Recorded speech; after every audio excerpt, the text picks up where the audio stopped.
আল্লাহ বলেন দুইটা জিনিস যার মধ্যে থাকবে না আমার জান্নাত আমি তাকে দেব। যার মধ্যে দুইটা জিনিস থাকবে না আমি তাকে জান্নাত দেব। কয়টা জিনিস বলেন? 1 নাম্বার অহংকার, 2 নাম্বার ফাসাদ। 1 নাম্বার যে জমিনে অহংকার করবে না আমি তাকে জান্নাত দেব। 2 নাম্বার যে জমিনে ফাসাদ করবে না আমি তাকে জান্নাত দেব। সহজ কথা। আল্লাহ তাআলা বলেন অহংকার করা যাবে না। আল কিবরিয়া উরিদাই, অহংকার শুধু আমার চাদর, অহংকার শুধু আমিই করব, আল্লাহ বলছে, আর কেউ করতে পারবে না। আর কারো অহংকার করার কোনো সুযোগ নেই, সুযোগ নেই। হাদিসের মধ্যে আছে আল্লাহর নবী সাল্লাল্লাহু আলাইহি সাল্লাম তিনি কোনোদিন পিছন দিকে হেলান দিয়ে জুতা পায়ে খাবার খেতেন না, বলতেন এটা অহংকারের পরিচয়। আল্লাহর নবী সাল্লাল্লাহু আলাইহি সাল্লাম 2 হাঁটু তুলে পিঠ সোজা রেখে মাথা ঝুঁকায়া এরপরে খানা খেতেন, হাদিস। এবং বলতেন আকুলু কামা ইয়াকুলুল আবদ, এক গোলাম তার মনিবের সামনে যেভাবে খায় আমি মুহাম্মদ আমার রবের সামনে এভাবে খানা খাই। বিনয়, তাওয়াজু, এটা রাসূলুল্লাহ সাল্লাল্লাহু আলাইহি ওয়াসাল্লামের শোভা ছিল। তাহলে পৃথিবীর মধ্যে আল্লাহ ব্যতীত যদি কেউ অহংকার কিছু করার মতো থাকে তো সেটা রাসূলুল্লাহ করতে পারে। কি বলে? কারণ কোন যোগ্যতায় 1 সুতা ওনার মধ্যে ঘাটতি নেই, বলেন না? যত যোগ্যতা কল্পনা করা যায় এর কোনটার মধ্যে ওনার কোনো ঘাটতি ছিল? সৌন্দর্য, রূপ, আচার ব্যবহার, কথাবার্তা, জ্ঞান গরিমা, বুদ্ধিমত্তা, চলন বলন সবকিছুতে তিনি সেরা। তবুও তিনি কোনোদিনও অহংকার করেন, অহংকার করেন। হাদিসের মধ্যে আছে আল্লাহর নবী সাল্লাল্লাহু আলাইহি সাল্লাম ডান দিক থেকে কেউ যদি উনাকে ডাক দিতেন, কথা বলতেন, তো আল্লাহর নবী পুরা চেহারা ঘুরাইয়া এভাবে তাকাইয়া কথা শুনতেন। যতক্ষণ ওই লোক কথা বলতো অতক্ষণ চেহারা ফিরাইতেন না। এটা তাওয়াজু, বিনয়। এমন না যে সামনের দিকে তাকাই আছে ওই বেটারে বলছে হ্যাঁ কবে না শুনতে আসি, তো এমন হয় না আমাদের। আল্লাহ রাসূল এটা করতেন না। কেউ হাতে মুসাফা করছে, নবীজি কখনোই নিজের হাত টেনে নিতেন না, ওই লোক যখন হাত ছাড়াইতো তখন ছাড়তেন। তাওয়াজু, বিনয় ছিল।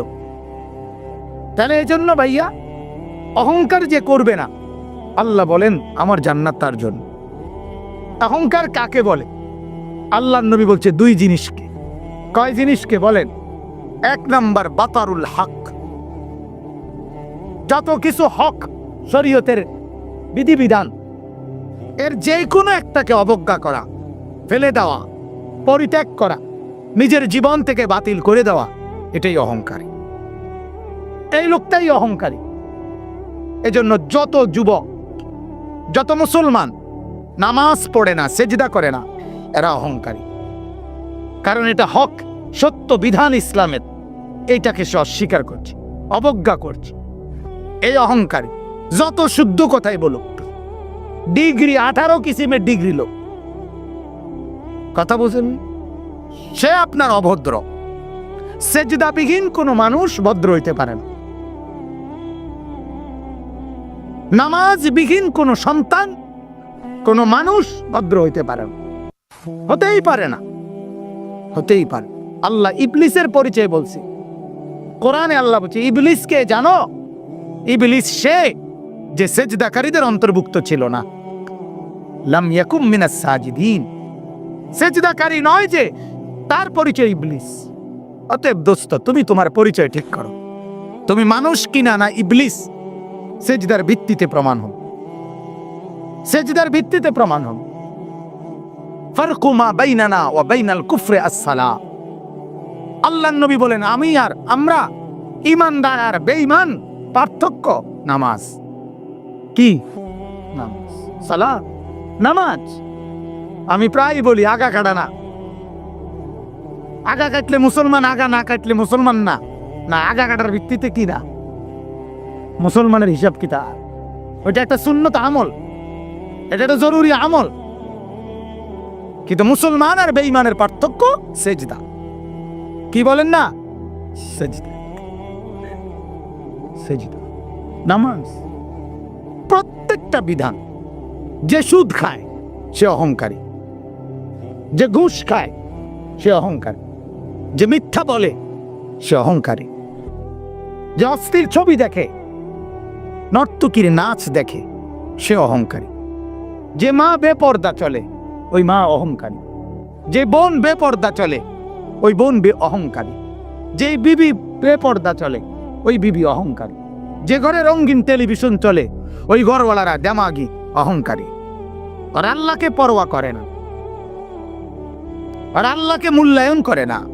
আর আল্লাহ বলেন আমার সাথে যে অহংকার দেখায় কাসামতুহু, আমি তারে এমন ভাবে ধরি এক আসারে আমি সোজা করব। আল্লাহ বলেন আমারে চেনো নাই, তো বুঝোই নাই আমাকে। ওমা কাদারুল্লাহ হাক্কা কদরি। আল্লাহ বলে আরে মানুষ তোমরা আমারে চিনো না, আন্দাজ করো না, আন্দাজ করবা। আমি রহম করেছি, কিন্তু আমার নাম যেমন রহমান, আমারই নাম কাহার। আমার নাম যেমন রাহিম, আমারই নাম জব্বার। মনে রেখ, আমার দোনো নামের অর্থ শুনে নাও। আমার রহমান নামের অর্থ কি এটাও জেনে নাও, আমার জব্বার নামের অর্থ কি এটাও জেনে নাও। আমার রাহিম নামের অর্থও শোনো, আমার কাহার নামের অর্থও শোনো, তাইলে আন্দাজ করবা। আর আমি ভাগ করে রাখছি কখন আমি রহমতের আচরণ করব, কখন আমি কাহারের আচরণ করব, এটাও আমি ভাগ করে রাখছি। দুনিয়ায় আমি রহমতের আচরণ করি, তোমারও দুগা ভাত খাওয়াই, তোমার এত চুরি ডাকাতি, এত মিথ্যা, এত চুরি, এত মোবাইল, এত অশ্লীলতা, এত গান বাদ্য, এত নাচ গানের পরেও ছেলেপেলেরা মনে করে কই মাতে তো না কেউ। বুঝেন নাই কথাটা? আল্লাহ কিচ্ছু তো কই কই এরম হলে কি থাপড় দিল নইলে, দুই একটা আচার দিল নইলে, কিচ্ছু তো কয় না। আমি তো আমার নাফরমানির উপরে তো আমি বহাল তো বিয়েতেই কি আছি। আল্লাহ বলে আহারে আমার একটু দয়া দেখে তুমি ভুল করছো না, আমার একটু দয়া, তোমারে দুগা ভাত টাত খাওয়াই দেখে তুমি মাতো না, মনে করছো আমি আর কিচ্ছু কইতাম না। তোমারে যে পরিমাণ ভাত খাওয়াই, আমার বাঘ বাল্লুক রে আমি এত বেশি খাওয়াই, ঠিক না বলে? আমার হাতিকে, আমার তিমিকে আমি এর চাইতে বেশি খাওয়াই। অতএব এটারে তুমি কিছু মনে করো না, আমার শাস্তি বড় সাংঘাতিক। আন্না আযাবি হুয়াল আযাবুল আলীম। আল্লাহ বলেন আমার আযাব বড় ভয়ঙ্কর আযাব। অতএব আমার বাপ, প্রত্যেকটা গুনাহ অহংকার, প্রতিটা গুনাহ কি বলেন না? অহংকার, অহংকার, অহংকার। মানে সে আল্লাহর সাথে বড়াই করছে, আল্লাহকে কিছুই মনে করেন। ছেলেরা, এই বাপ একজনও যদি হয়, একজনও যদি শুনে থাকো, তোমার কাছেই বলছি, আল্লাহর কথার একটা নিয়ম মনে রাখবেন, সবাই একরকম হয়ে যায়েন না, একজন আরেকজন থেকে আলাদা হয়ে যান। অর্থাৎ সবাই একত্রে একসাথে গুনার উপরে জমে যায়েন না। গুনার পরিবেশ থেকে আপনি একজন হলে একজনই আলাদা হয়ে যান, আপনি তার জন্য আর ফিকির করেন না। যখন দেখবেন নাফরমানি ছাড়ছে না, আপনি নিজেকে বাঁচায় ফেলেন।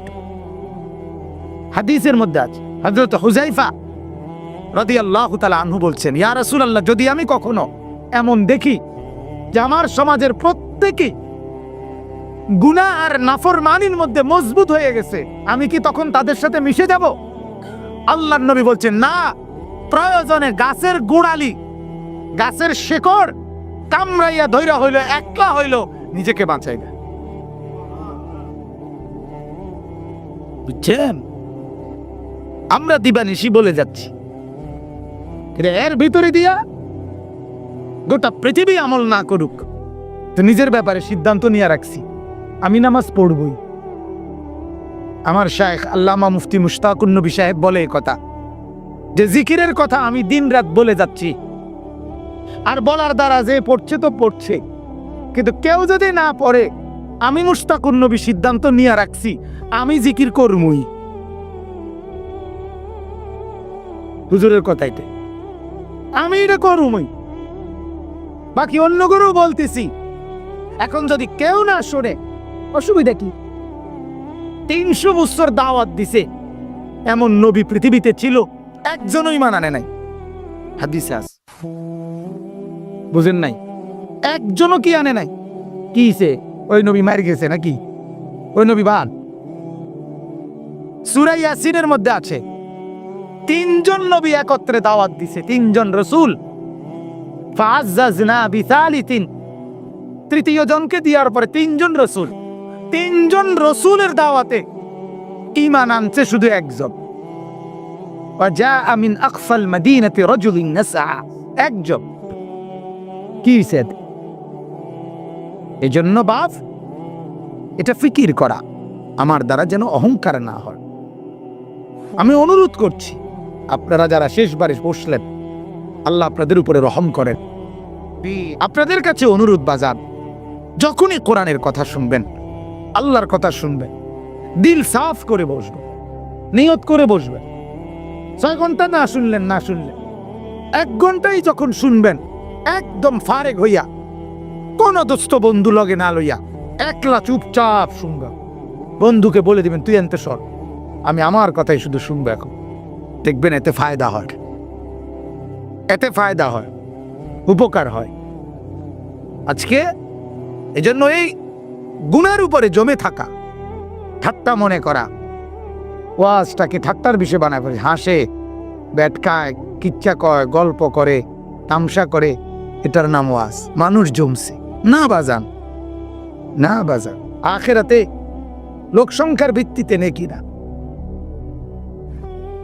লোকসংখ্যার ভিত্তিতে না, না না। কোরআনে আল্লাহ বলছে, আমি কোয়ান্টিটি না, আমি কোয়ালিটি দেখব।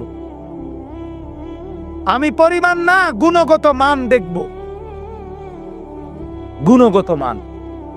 কারণ এক সেজদা 7 আসমান আর জমিনের চাইতে ভারী হবে, কারণ 1 কোটি সেজদা ওজনে আসবে না। ওই যে সুন্নত মোতাবেক হয় নাই, কোরআনে আছে, ফালা নুকিমু লাহুম ইয়াউমাল কিয়ামাতি ওয়াজনা। কোন কোন নাফরমানের সমস্ত আমল ওজনে আসবে না, মানে এটা 1 কেজি হইতো না। এজন্য ভাইয়া মাকসাদ স্পষ্ট হওয়া চাই। আমাদের ভিতরে ইখলাস দরকার, আমারও, আয়োজকদেরও, শূন্যওয়ালাদেরও, নাহলে কাঙ্ক্ষিত খরচ হয়। প্রতিটা মাহফিলে কষ্ট আছে, প্রত্যেকটা মাহফিল মেহনতের মাহফিল। এনে আইসা বক্তা হিসাবে শুধুমাত্র 1000 টাকা চুক্তি করে নিয়ে যাওয়া, এটার নাম জিন্দেগি না। এর পিছনে অনেক শ্রম ব্যয় আছে, তাহলে এটার একটা ফলাফল চাইতে হবে। কথা বলেন না, ফলাফল এটাই কি যে লোকেরা বললো তারার মাহফিলে লোক হয়েছি, এটাই ফলাফল, এটাই প্রাপ্তি? তারার মাহফিলে লোক হয়েছে না, এটাই অপ্রাপ্তি, এটা ব্যর্থতা। তাহলে প্রাপ্তি এবং ব্যর্থতা তো এটা না। কয়জন আল্লাহর বান্দার কলিজায় আখিরাতের মহব্বত আসছে, এটা দেখার বিষয়। কয়টা ছেলের ভিতরে নামাজের জজবা আসছে, এটা দেখার বিষয়। এজন্য আমার অনুরোধ, আল্লাহ তাআলা বলে, বান্দা অহংকার করলে আমি জান্নাত দেব না, আর অহংকার না করলে আমার জান্নাত তোমার জন্য।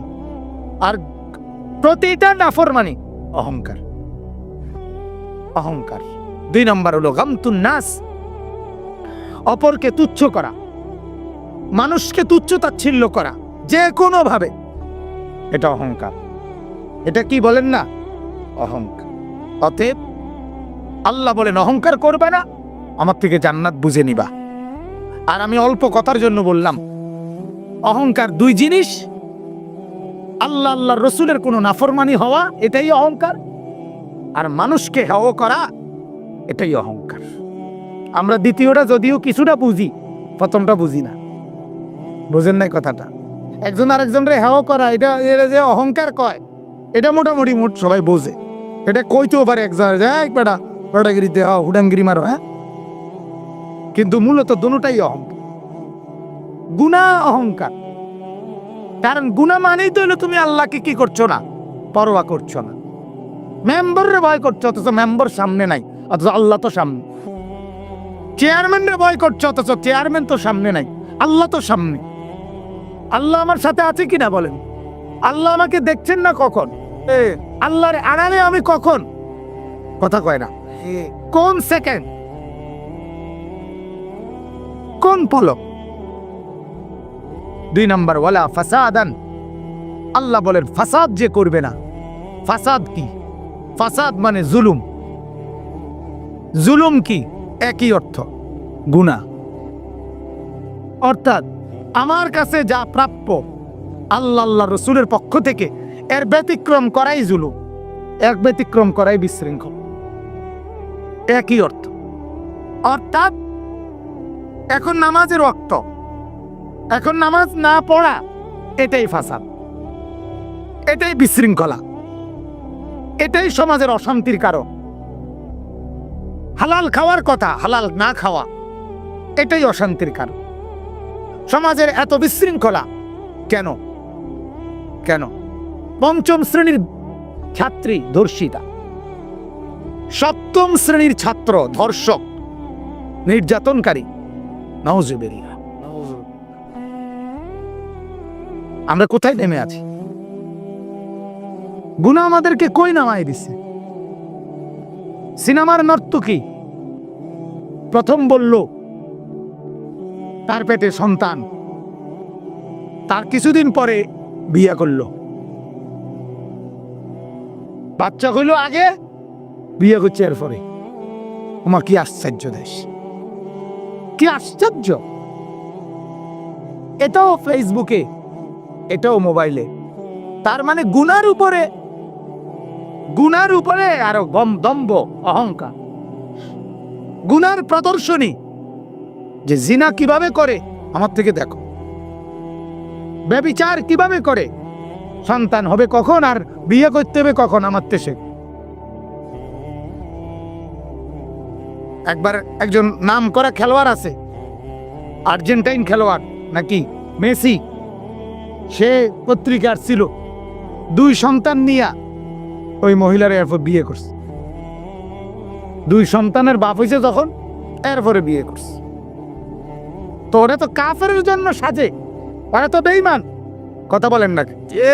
এক মুসলমান পরিচয়ধারী তারা এটা কিভাবে করতে? অথচ এটা, এই সমস্ত নর্তকী সিনেমার এরা হয়ে যায় আমাদের মহিলাদের পছন্দের মানুষ। এজন্য বাপ, প্রত্যেকটা জুলুম, প্রত্যেকটা গুনাহ ফাসাদ, বিশৃঙ্খলা সমাজকে স্থায়িত্ব দিবে না। আপনারা জানেন না, আমরা দিবানিশি বলি বাজান, চতুর্দিকের মসজিদ মাদ্রাসাগুলো, কোরআনের হাফেজরা, ছোট ছোট মাসুম বাচ্চা যারা কোরআন পড়ে, বিশ্বাস করেন এদের বরকতে জমিন টিকে আছে। নাইলে মুসলমানের মহল্লা আজকে এমন, ফজরের নামাজের সময় হাঁটলে দেখা যায় যে মহল্লা যেন গোরস্থান, কবরস্থান। এখানে মুসলমান জনবসতি বসবাস করে এটা বোঝা যায় না। মসজিদগুলো বিরান, ফাঁকা, 5 জন মুসল্লি, 2 জন মুসল্লি। শুধু একমাত্র যদি কোথাও মাদ্রাসা থাকে, ওই মাদ্রাসা রাত 4টা থেকে হেফজখানা সজাগ। কি ভাই, রাত 4টা বাজে সজাগ। তাইলে শুধুমাত্র আল্লাহ তাআলা এক দিনের বেনামাজি ফজরের নামাজের এই দৃশ্য দেখে ধ্বংস করে দেওয়ার কথা। ফজরের নামাজের আগ টাইমে আল্লাহ বহু কওম কোরআনে আছে ধ্বংস করছে। কওমে লূত, যাদেরকে আল্লাহ জমিন উল্টায় দিছে এ ফজরের আগ টাইমে। কওমে সামুদ, কওমে শুআইব, এই 2 জাতিকে ফেরেশতার বিকট চিৎকার দিয়া ধ্বংস করে দিছে ফজরের আগ টাইমে। কওমে আদ, ঝড়ো বাতাস দিয়ে আল্লাহ ধ্বংস করে দিছে ফজরের আগ। ফজরের টাইমে কোরআনে আছে ফাজাআহা বাসুনা বায়াতান, আমার আযাব রাত গভীরে আসে। অহুম নাঈমুন, যখন সবাই ঘুমন্ত, আমি ধ্বংস করে দেই তখন। এজন্য বাপ, এই জমিনের স্থায়িত্ব কোরআন পড়নেওয়ালা বাচ্চারা, এ মসজিদ মাদ্রাসা, নুরানি মাদ্রাসা, হিফজ খানা, এদের বরকতে বাকিরা টিকে আছে। কোরআনে আছে, আল্লাহ বলছে ইমানদার আছে বলে আমি আল্লাহ তাআলা জমিন সাজায় রাখছি। ইমানদার না থাকলে আমার জমিন আমি রাখবো না। যেদিন ফেরেশতারা গিয়ে আল্লাহরে বলবে, আল্লাহ আজ আর আপনার জমিনে আল্লাহ কেউ বলছে না, একজনও নাই, সেদিন রব্বুল আলামিন বলবে ইসরাফিলকে, ইসরাফিল লাগা ফু লাগা, আর রাখিস কি। আল্লাহ পাক শুধু চেয়ে থাকে আমার নামের আওয়াজ আসে কিনা। লা তাকুমুস সাআ হাত্তা ইউকালা ফিল আরদি আল্লাহ আল্লাহ। এজন্য বাপ, বাংলা অঙ্ক ইংরেজির উপরে জমিনের স্থায়িত্ব না। ডাক্তারি, কবিরাজি, ইঞ্জিনিয়ারির উপরে এটা প্রয়োজন, এটা জরুরত। জমিন টিকে আছে কোরআনের বরকত। কিসের বরকতে বলেন না? জিকিরের বরকত, কোরআনের বরকত, সাজদার বরকত, তাহাজ্জুদের বরকত। আপনারা জানেন কত আল্লাহর বান্দারা রাত গভীরে চোখের পানি ফেলে কাঁদে। ওনাদের চোখের বরকতে আল্লাহ তাআলা বাকিদেরকে পালে পালে। কুল হিয়া লিল্লাযীনা আমানু, আল্লাহ তাআলা বলে নেককারদের বরকতে তোমাদেরকে জমিনে যদিও দুনিয়াতে দিচ্ছি, চালায় দিচ্ছি, তবে এটা মনে রাখো হাসরের ময়দানে কিন্তু নেককারদের বরকতে তোমরা নাফরমানদের খাইতে দিতাম না। হাসরের ময়দানে একদম আলাদা আলাদা করে ফেল। এজন্য আমার কথা এটাই, এক নাম্বার কথা হলো আল্লাহ বলেন আমার জান্নাত দেব তাকে অহংকার যে করবে। এজন্য যে কয়জন নওজোয়ান ছেলে বাপ অহংকার না করা চাই। কোরআনে আল্লাহ বলছে ওয়ালা তামশি ফিল আরদি মারাহান, অহংকার করো না বান্দা। ইন্নাকা লান তাখরিকাল আরদা, তুমি যত বড় অহংকারই করো না কেন, যত জোরে পাও হাঁটো না কেন, জমিন তুমি ফাটাইতে পারতা না। ওয়ালান তাবলুগাল জিবালা তুলা, এবং যত বড় অহংকার করে মাথা আলগি দাও না কেন, পাহাড় সমান লম্বা হইতে পারবা না। তো যে বড়াই করো কেন, তোমার থেকে তো তাল গাছ লম্বা, আরে কলা গাছও তো তোমার থেকে লম্বা, ঠিকই না বলে? সুপারি গাছও তো তোমার থেকে লম্বা, তো তুমি তার উড়ে তো সুপারি গাছের সমানো না, তুমি বড়াই করো কেন? আমার শায়েখ বলে একটা বন রুটির মধ্যে তো 2 দিন মেয়াদ লেখা থাকে, আর তোমারে ভালো ভালো মাছ গোশত দিয়া খাওয়াইয়া তোমার পেটে রাখলে 5-6 ঘন্টাও এটার মেয়াদ থাকে না, তুমি নিয়ে এটি বাথরুমে জমা দিয়ে এলো। তাই তুমি এই দুর্বল যে তুমি 5-6 ঘন্টাও মেয়াদ রাখতে পারো না, তুমি বেটাগিরি দেখাও তো। একজন অত্যাচারী শাসক ছিল ইয়াজিদ ইবনে মুহাল্লাব, ওই জামানার একজন বড় বুজুর্গ মালিক ইবনে দিনার রাহমাতুল্লাহ আলাইহি। ওনার সামনে একদিন ওই ইয়াজিদ বলছিল যে মালিক তুমি আমার পরিচয় বলো তো।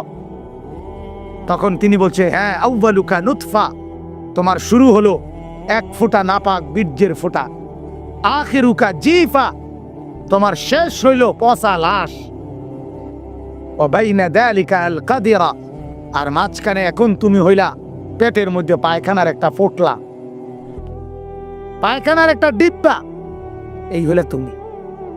তখন ইয়াজিদ ইবনে মুহাল্লাব বলছিল হ্যাঁ মালিক, সত্যিকার তুমি আমার পরিচয় তুলে ধরলা, এটাই আসলে আমার মূল পরিচয়,